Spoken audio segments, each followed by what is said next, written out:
Hi, it's Eric again, owner of the Rusty Rabbit. Now let's talk a little bit about your control pressure regulator or cold start regulator. Most people call it a fuel pressure regulator or control pressure regulator, and that's the terminology you want to use if you ever have to replace one down at the dealership or at a parts store. I warn you, these parts are rare and expensive, but still available new. Thank God.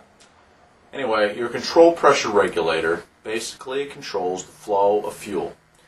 Fuel comes in from the tank, passes through the fuel distributor, and into the control pressure regulator.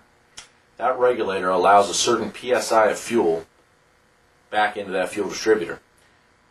If there's excess of fuel, and there always is because the fuel pump doesn't know how much to push, it allows it to unpressurize and head back to the tank via a return line on your car.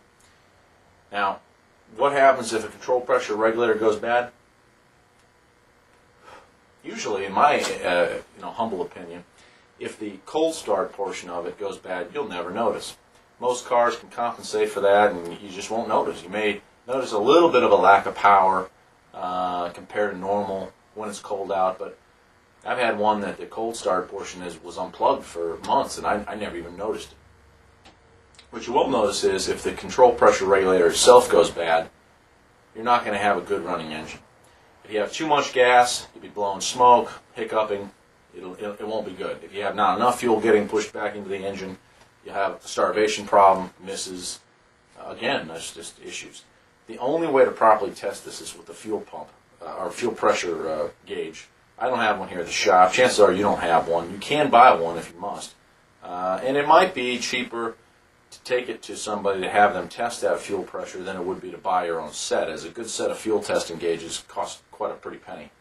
Anyway, that's all there is to it. I can't offer you that much else. If you go through the rest of your system and you still have an issue, it's possible that your control pressure regulator may be faulty. However, most control pressure regulators on Volkswagens that haven't sat out in the open with no fuel in them for some time don't give them any problems. Take it from me, owner of the Rusty Rabbit. Next time, we're going to deal with the fuel distributor itself, how to adjust it, how it operates, and how to make sure it's operating at peak efficiency.